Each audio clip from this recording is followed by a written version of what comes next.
4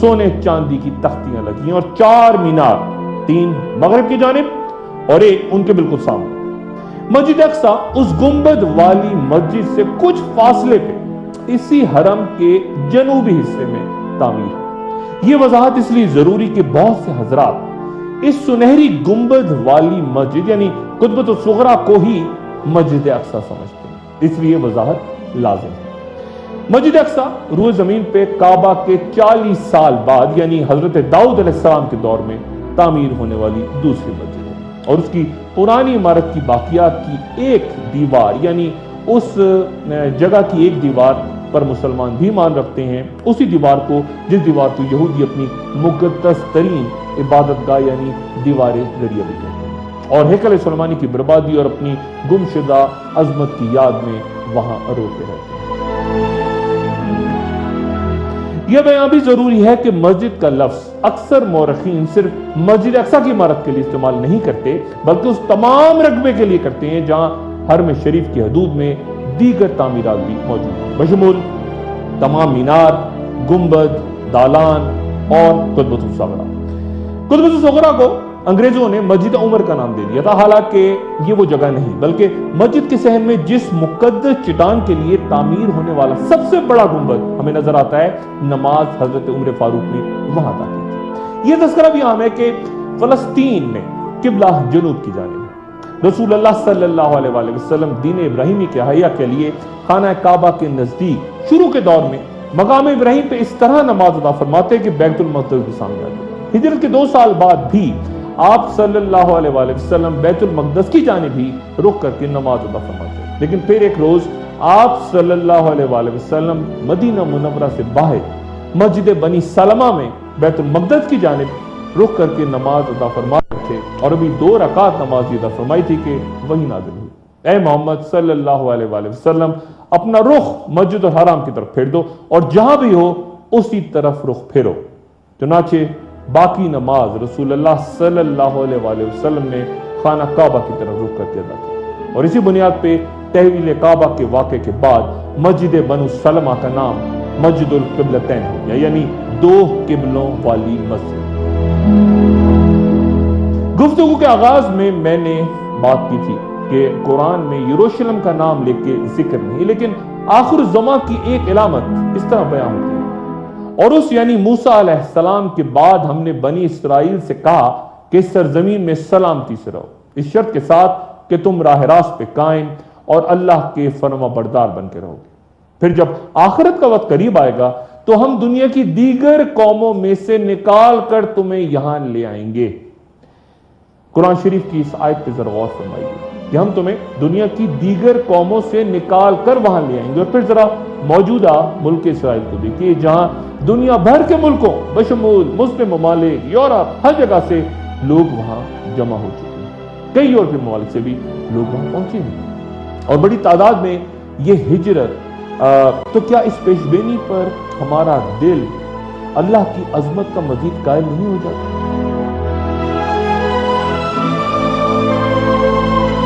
1981 میں ہالی ووڈ کے معروف اداکار ہیریسن فورڈ ہدایت کار سٹیون سپلبرگ کی فلم Raiders of the Lost Ark میں انڈیانا جونز کے اس کردار میں ہمارے سامنے آئے تھے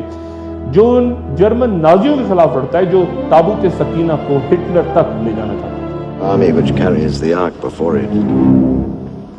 is invincible. The Ark, it is their Adonis. It is desired above all treasures on earth by those who are good. Trust me. اس فلم کی شاندار کامیابی کے بعد 3 مزید فلمیں Indiana Jones and the Temple of Doom، Indiana Jones and the Last Crusade اور پھر Indiana Jones and the Kingdom of Crystal Skull، ان تمام فلموں کی دنیا بھر میں پذیرائی اس بات کا ثبوت ہے کہ یہ موضوع نہ صرف مسلمانوں بلکہ ہم سے کہیں زیادہ یہودیوں اور عیسائیوں کے لیے اہمیت رکھتا ہے۔ You don't believe me. You will, Dr. Jones. یہودی مسجد اقصی کی شہادت اور اس مقام پہ ہیکل سلیمانی کی تعمیر کے لیے مکمل طور پہ تیار ہیں، لیکن تعمیر کا آغاز کرنے کے لیے انہیں خدا کی طرف سے ایک اشارے کا انتظار ہے۔ وہ اشارہ ایک سرخ گائے کی شکل میں ہوگا جسے وہ ذبح کر کے جلائیں گے، اور اس کی راکھ سے اسرائیل کے عوام کو پاک کیا جائے گا، جس کے بعد یہودیوں کو یقین ہے کہ ہیکل سلیمانی میں کوئی بھی ناپاک داخل نہیں ہو سکے گا۔ اسرائیلیات کے مطابق اس گائے کو پیدائش کے 3 سال بعد ہیکل کی تطہیر کے لیے لایا جائے گا۔ آثار قدیمہ کی تلاش کے نام پہ اس وقت مسجد اقصی اور قبۃ الصغریٰ دونوں کے نیچے وسیع و عریض سرنگیں کھودی جا چکی ہیں، اور یہ کام کئی دہائیوں سے انتہائی منظم انداز میں جاری ہے، اور نتیجتاً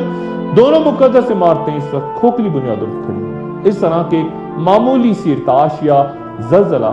انہیں زمین بوس کر سکتا ہے۔ اسرائیلی حکومت کا کہنا ہے کہ سرنگیں کھودے جانے کا مقصد ہیکل سلیمانی کی باقیات کی تلاش ہے، یعنی مسجد اقصی کی شہادت۔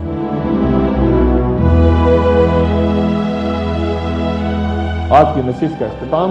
رسول اللہ صلی اللہ علیہ وآلہ وسلم کی اس دعا پہ انتہائی غور کی درخواست کے ساتھ کر رہا ہوں، جس کا آئندہ بھی گفتگو جاری رہے گی، کہ حضرت عبداللہ ابن عمر رضی اللہ تعالیٰ عنہ سے روایت ہے کہ رسول اللہ صلی اللہ علیہ وآلہ وسلم نے فرمایا کہ یا اللہ ہمارے شام پہ رحم فرما اور ہمارے یمن پہ رحم فرما۔ لوگوں نے پوچھا اور ہمارے نجد پر؟ تو رسول اللہ صلی اللہ علیہ وآلہ وسلم نے پھر فرمایا کہ یا اللہ ہمارے شام اور ہمارے یمن پہ رحم فرما۔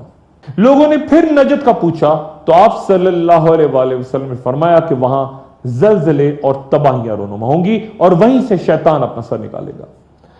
آخر زمان یعنی اینڈ آف ٹائمز کا وہ دور جہاں سانحے، خوریزی اور جنگی وہ منظر نامے جن کے بارے میں سب کچھ تفصیلاً قرآن و حدیث میں بیان ہو چکا۔ اگلی نشست میں اپنا دوست اور رشتہ داروں گرد و نواح کے لوگوں کا سب کا خیال رکھیے گا۔ اللہ حافظ۔